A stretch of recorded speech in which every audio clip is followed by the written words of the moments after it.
Case file number 3649, written by Blah Blah Bay, The Real Housewives of Dubai. Alrighty, well, basically, a little over a week ago, I woke up in a slightly different reality, slightly becoming increasingly debatable as things go, than the one I used to be in. This all started when I was coming home on a Thursday night after being out with some friends. I was completely sober. I was coming back home and had to find parking in Brooklyn, which, if anyone knows anything about late night parking on a Thursday, it's a nightmare. Given the neighborhood that I live in, there's street sweeping Friday mornings, so basically I was trying to find parking where I wouldn't have to get up the next morning to move my car. I ended up finding a spot that barely constituted a legitimate one, given the proximity to the fire hydrant, but I figured I could squeeze close enough to the car behind me that I could get away with it. The reason why I mention this, and why it's an important detail, is because I got out of my car 3 times to check how much clearance I had between me and the car behind me. I left maybe 2 to 3 inches, and given that I had gotten out several times, I knew that the car behind me was red.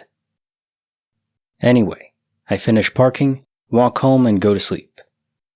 The next day, I'm walking back to my car just a block down. I know I'm right after the fire hydrant on my right-hand side, but something kind of strange happens. I see my car, and I notice that there's now a different car behind me, and there's ample space between us, which wouldn't make sense because the car that was behind me did not have sufficient space between the car that was behind them, unless multiple cars had moved at this point. The other thing that didn't occur to me was that I didn't actually see a fire hydrant when I walked back to my car. I just saw my car, no fire hydrant, and there was a car parked in front of mine. Which means that even if I had somehow overlooked the fire hydrant in the moment, that car in front of me would have been directly blocking the fire hydrant. But why would a random car risk getting ticketed on a Friday night when there's no street sweeping on a Saturday? Friday nights are some of the easiest nights to find parking in Brooklyn, so it would have been completely unnecessary, and there were multiple spots open on that very block, as it was early in the evening. As I mentioned earlier, one of the very first things I had noted was that there was a black car behind me and that there was ample space between us, which I thought was weird. So I get into my car, and as I'm pulling out, I go over a bump which struck me as odd.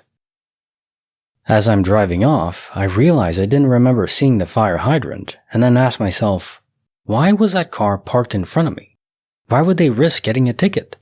It made no sense, and I just started getting this really weird sick feeling in my stomach, so I told myself I'm going to circle back around. It took maybe 2 to 3 minutes tops to make my way back, and as I approached the spot where I parked the night before, my heart just sank to the floor.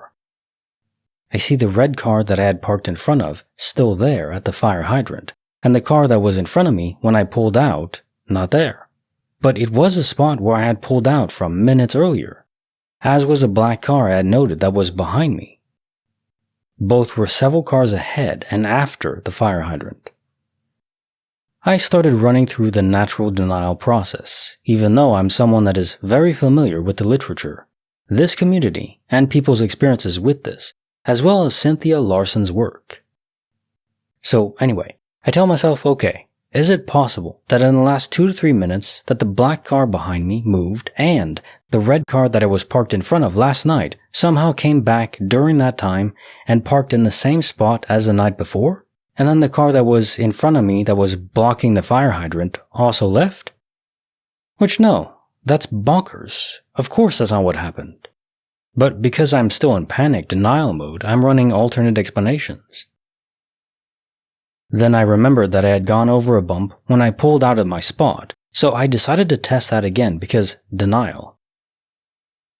So I started by going back into the spot I parked in the night before, got as close to the red car as I could, and then pulled out just like I did earlier.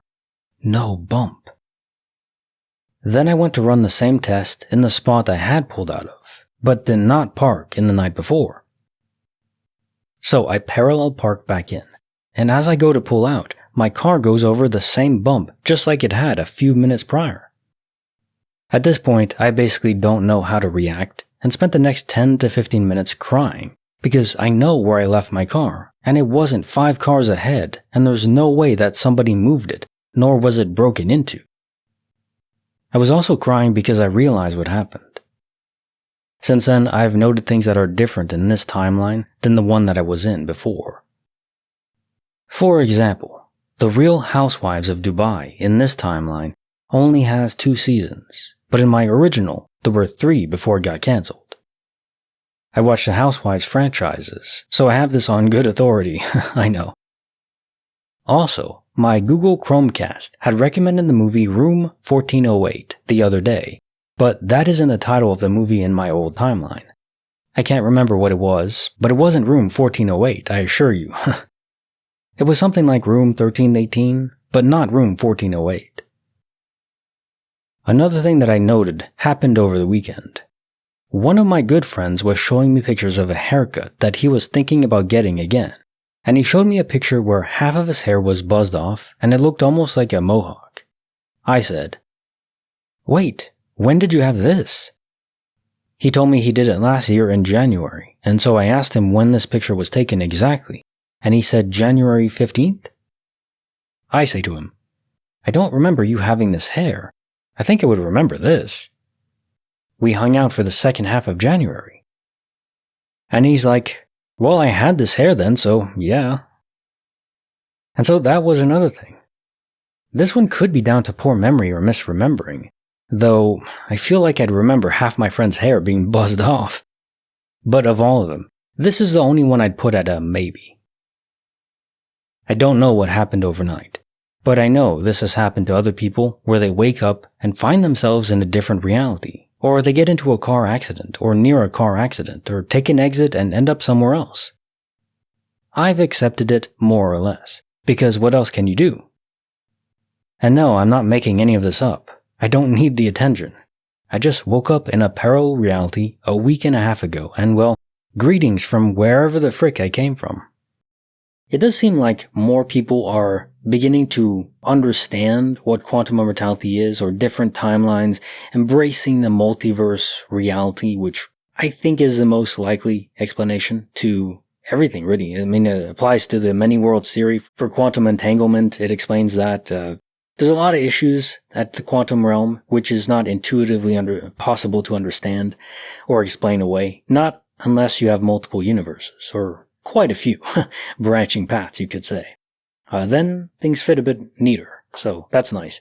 But at the macro scale, for our lives too, it all depends on what the hell consciousness is. If it is a force, or a thread, or a material, flowing energy, whatever you want to call it, if it is something that is external to our bodies and our brains, then quantum immortality makes total sense. I would even go beyond making sense. It's just, it fits perfectly. It's like a puzzle piece. It's the last puzzle piece, and it just completes the picture.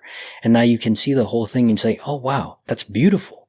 I think it is, personally.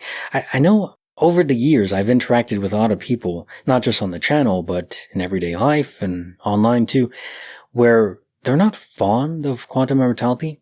I think they think it diminishes the potency of reality if there's different copies everywhere. It's like you can save scum in a video game.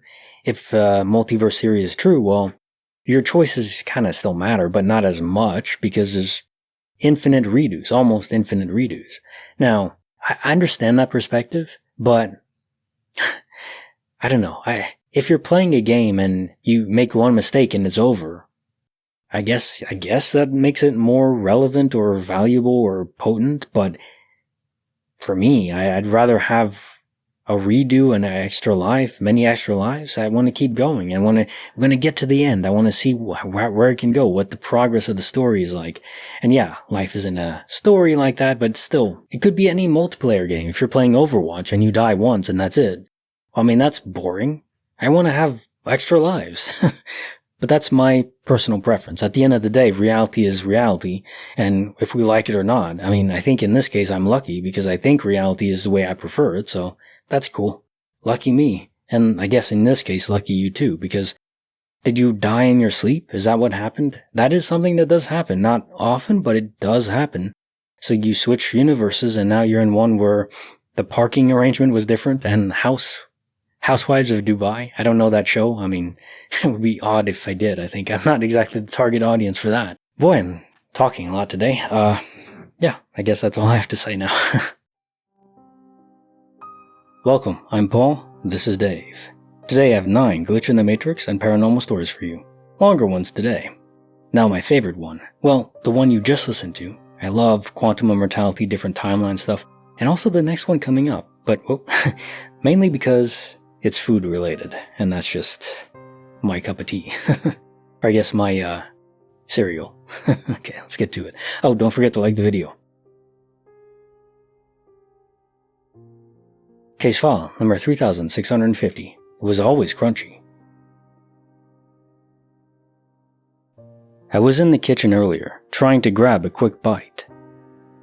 Our pantry is pretty deep and organized, but we tend to stack the cereal boxes. Usually whatever we're currently eating stays right at the front for easy access. I'm a creature of habit, so I saw that big blue box of Rice Krispies right at the eye level and just grabbed it. Although I was tempted by the Cinnamon Toast Crunch in the corner too, even though I don't really like it that much, that cannibal ad got me.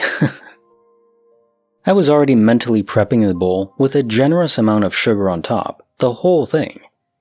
There's a war on sugar these days, and I sure as hell am not a troop in it.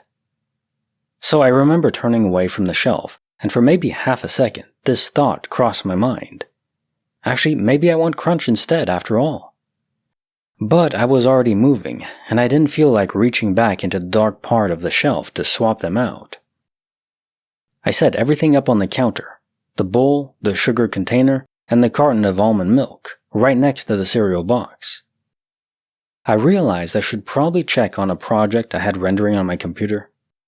I've been doing a lot of heavy processing lately, and sometimes the project randomly crashes in render, but I knew I had to go fast or the Krispies would get soggy by the time I got back. I ran to my office, confirmed the progress bar was moving along, and walked back into the kitchen, maybe 2 minutes later. I looked at the counter. It wasn't the Rice Krispies box anymore. It was a Crunch box. What the frick? I know for a fact I saw the blue of the Krispies box when I pulled it from the shelf. I remember looking directly at the label while I was setting the bowl down. I even remember walking around the box on the counter before I headed to my office. It's an imprinted photo in my own brain. Later, my partner came into the room and I asked them, as casually as possibly I could, which cereal was at the very front of the pantry. They said, Crunch. I had some earlier and put it back in the front. So in my head, I grabbed the Krispies, but somehow the box didn't change for me. Not until I stepped out of the room. It's like I had the intention of eating Krispies, so my brain rendered the Krispies box, and it only snapped back to the actual Crunch box once I stopped looking at it? I still ate the Crunch bowl, it wasn't bad. Glitches apparently have no flavor. This is a fun glitch and obviously cereal and food, and so I'm paying full attention to this one as I'm reading it. But what I found so funny is mentioning the cannibal ad. If people don't know, Cinnamon Toast Crunch has an ad where the cinnamon itself, the flake is alive, and it's seeing the fridge, and it opens it, and there's milk and Cinnamon Toast Crunch in there. And it's like, I know I shouldn't, but I just can't resist it. It's like he's a cannibal eating his own kind. Oh my god. It's actually very impressive as an ad because it's so creepy and disturbing. I can't even believe it was made and aired, but it's effective. So whoever is responsible for creating that ad, really well done. I have to give you props. Not that you're probably watching this video, but hey, if you are, well done. And as for the glitch, yeah, that's interesting. Was it your mind overlaying what you thought would be there, or what you expected or wanted? I guess the mind could do that. There's nothing explicitly denying that as a possibility. But it could be a multiverse switcheroo, different box of cereal from a different universe switched around. Could be that, or just the ordering of it. Even if it was just your mind playing a trick on you, that would still be a glitch, just not of the universe, just in your own brain. And I mean, there's plenty of those that go around too. Case file number 3651, written by Valhalla. She was at the first bus stop. This happened to me last month for the first time. It was a sunny day, and I was driving from one part of the city to another.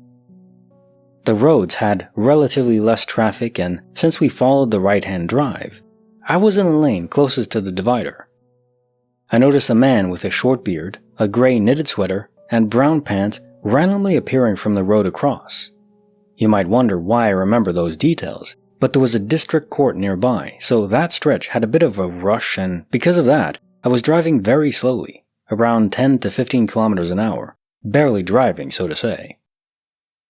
The strange part is that during that time, I clearly remember looking toward my right at the traffic on the opposite side of the road, which was moving pretty fast, and maybe I blinked, I don't know, but suddenly this man appeared from the right side trying to cross right in front of my car. This felt a bit odd, just how he appeared, but I didn't think too much of it and continued driving. The rush was only near the court, and after that, I was moving at around 35 to 40 kilometers an hour. About 2 to 2.5 kilometers later, as I slowed down near a traffic signal, I saw the same man again, coming from the right side and crossing the road. I thought about it for a few days, but eventually convinced myself it was just a coincidence. In a large city, it's not that rare to see two people who look similar and are wearing similar clothes, even though the way he appeared still felt odd to me. Fast forward, I had completely forgotten about it until yesterday evening. I was driving and noticed a woman, probably in her late 20s, standing near the road on the left side, waiting for something. What caught my attention was that her skin tone looked unusually white, probably because of heavy makeup, and what also got me was that she was wearing an unusually tight green top.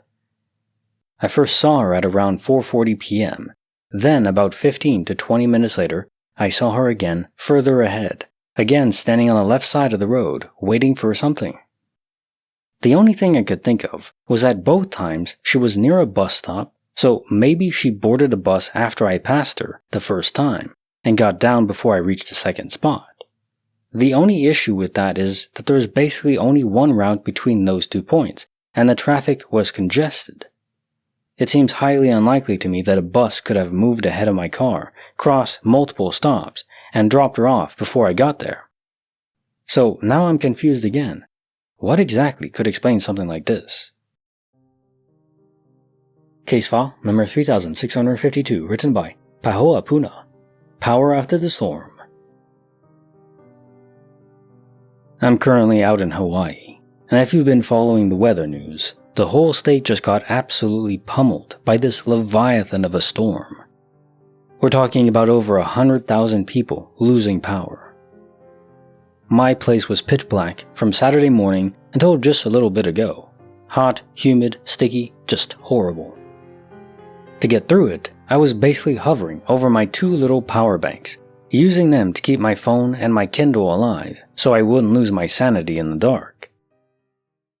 The second the lights finally flicked back on, my first thought was, get everything back to 100%. You never know if the grid is going to hold after a storm like that. Often the power comes back on, only for a few minutes to an hour, then it's back into darkness. Now the weird thing is, I had kept these 2 power banks together the entire time. They were never more than an inch apart on my nightstand or in my hands. But when I went to grab them to plug them in, I only had one. I checked the spot again. Nothing else was there. I knew this made no sense because I literally hadn't moved them from that one specific spot the whole time the power was out. They were fixed in place as strongly as if I had sealed them in cement.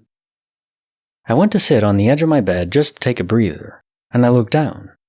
There it is. The missing power bank was sitting right smack dab in the middle of the bedspread.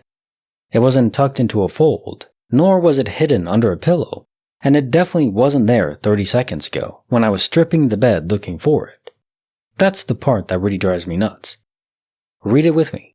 It wasn't there 30 seconds ago when I stripped the bed down. There's no one else in my room with me. Diabolical weirdness. That said, I'm just glad I got the bank back. I just hope it remains more stable than the grid is. Case file number 3653, written by Pizza Balls. Poseidon in the Mediterranean. A few years ago, I experienced something during a vacation that has always stayed with me. We were on holiday on the Greek island of Rhodes. One afternoon, we went to the beach. The beaches there are mostly made of pebbles rather than sand, so I had brought a pair of brightly colored water shoes with me. They were flexible, surf-style shoes with a fairly heavy rubber sole. My son and I walked into the sea together. There was quite a bit of wind that day, creating noticeable waves and a strong surge in the water. At one point, I suddenly felt that one of my water shoes had slipped off my foot. A moment later, I saw it floating at the surface. I managed to grab it and handed it to my son. He started playfully throwing it across the water, trying to make it slide over the surface, like you would do when skipping a flat stone. But after one of those throws, the shoe disappeared between the waves. Because of the rough water, it sank almost immediately. I searched around the spot where it went under, but I couldn't find it anywhere. Eventually, I walked back out of the sea, slightly annoyed, with only one shoe left on my foot. Because the wind was blowing toward the shore and the waves were rolling in, the three of us walked along the waterline for a while, hoping that the shoe might wash up somewhere along the beach. Unfortunately, we never found it. The next day, we returned to the same beach. The weather was sunny, but there was still a lot of wind and wave activity. My partner decided to go swimming roughly around the same area where I had lost the shoe the day before. Meanwhile, my son and I went to a small Greek restaurant located a bit further back from the beach, but still parallel to the same stretch of sea. We got a table on the first floor on an open balcony. From there, we had a clear view of the beach and could see my partner swimming in the distance. While waiting for our food, I occasionally looked out toward the water. At one particular moment, something happened that still feels strange to me. About 3 meters behind my partner, I suddenly saw my lost water shoe shoot up out of the sea. It didn't just slowly float to the surface, it actually burst upward with force, rising roughly a meter above the water before falling back and starting to drift on the surface. I immediately stood up and started waving from the balcony to get my partner's attention. At first, she didn't understand what I was trying to signal. After a few more gestures pointing toward the water behind her, she finally turned around. There it was. The shoe was floating right there. She swam over to it, picked it up, and brought it back to the beach. What has always fascinated me about this moment is that despite the wind, the waves, and the constant movement of the sea, the shoe somehow stayed in roughly the same area for about 24 hours. And at the exact moment I happened to be looking toward the water, it suddenly shot up to the surface again with force. It was a small and simple event, but the timing and coincidence of it all has always made it feel strangely remarkable. So for this story is funny. What I was thinking was Seinfeld, the Seinfeld episode where George pulls out a golf ball from a whale that had beached, and it was Kramer's, I think it was Kramer that was just playing golf on the beach, just shooting shots into the ocean, and got lodged into this whale, and then finally blew out, and he pulled it out. Although in this case, it would be more like the whale's breathing apparatus. It's like an exhaust port, and it just exploded out because the boot got stuck in it. That would be my guess, so not really a glitch, but hey, who knows? I just found that so funny. Mainly just remembering or going back over a Seinfeld episode. Good stuff. Case file number 3654, written by Misbehavin'. A glitch with my Coco. A few years ago, my sister gave my husband a mug for Christmas. He's a sailor, and she bought him a cup that she had bought from a website that makes specialty mugs. This one had a picture of a boat wheel and a quote about loving things as much as you love your boat. I clearly remember him opening the present and seeing the one single cup. He doesn't show a lot of emotion, so I remembered that I hoped that he would show my sister that he appreciated the present. He was not too excited about it, and has not really used it too much over the years. Fast forward to a few weeks ago. We started drinking hot cocoa in the evenings after dinner. My husband fixed the cocoa, and I went into the kitchen to get my cup. In each hand was an identical boat mug. My stomach dropped. I said, "Where did that other cup come from?" And he said that he didn't know. We both racked our brains trying to figure it out. We recently moved and both remember only one of these being with us when we packed up. We just decided that it had to be a glitch. In some other universe, my husband and I are wondering what happened to the mug that my sister gave him. That is the truth of it, right? At the end of the day, with these DOP instances where you have a different object in your universe, or an extra one in this case, it has to come from somewhere. I don't believe that matter can just be spontaneously created, not without an insane amount of energy. So I think that if there's an extra item in this universe, it came from somewhere, and it probably was an extra copy from a different one. In that universe, the mug was just lost. What I wonder is if there's a different quantum signature in the extra mug. Is there any way to differentiate them between each other? I don't know if there's any possible test, but that is something that we could apply the scientific method to. But how do you convince an conventional scientist to test for that? What would they even look for? Maybe the spin angle on the protons and neutrons and electrons, maybe that's different? There's bound to be some kind of difference, right? I would love if anyone winds up doing a test like that. I think Glitch in the Matrix stories, experiences really, are becoming more mainstream. So who knows, maybe in a few decades it'll be so mainstream that scientists, like professional scientists, are trying to devise experiments to test this. That would be so cool. I can't wait. Case file number 3655, written by OK Transportation, 1622. Batman on a full battery. This happened a while back, but it's been on my mind lately because of a text I just got. I was standing in my room right in front of my bed. My iPad was just sitting there on the covers, exactly where I'd left it. I'm a pretty organized person, so I don't just lose electronics, even in a cluttered room, which mine is not anyways. As I'm looking right at it, the thing starts to levitate before my eyes. I watched it float maybe 3 or 4 inches into the air, breaking gravity like a freaking Martian, and then it just vanished. No falling or bouncing. It disappeared into a corner I couldn't see. Poof, Batman style. I'm really not joking. I spent the next 6 months looking for that thing. Looked under the bed at least 100 times. I rarely ever took my iPad out of the house, and on the rare occasion I did, it was always tucked away in a bag. I never ever kept it loose in a vehicle. It just wasn't part of my routine. Fast forward 6 months. I'm looking in my mom's car, and there it is. Inexplicable. My mom's car, not mine. For the longest time, my mom thought I was just being dramatic or that I'd simply forgotten where I put it, but she recently sent me a text out of nowhere saying she finally believes me. She told me that she's been reading up on parallel universes and other glitches and apologized for not taking me seriously back then. I've gone over this a million times in my head.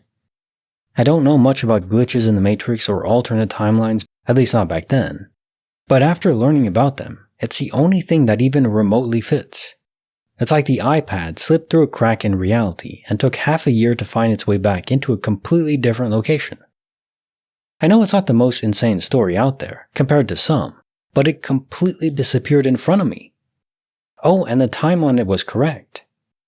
Actually, that it had any battery power left is worth thinking about too, because it was not plugged into the carport.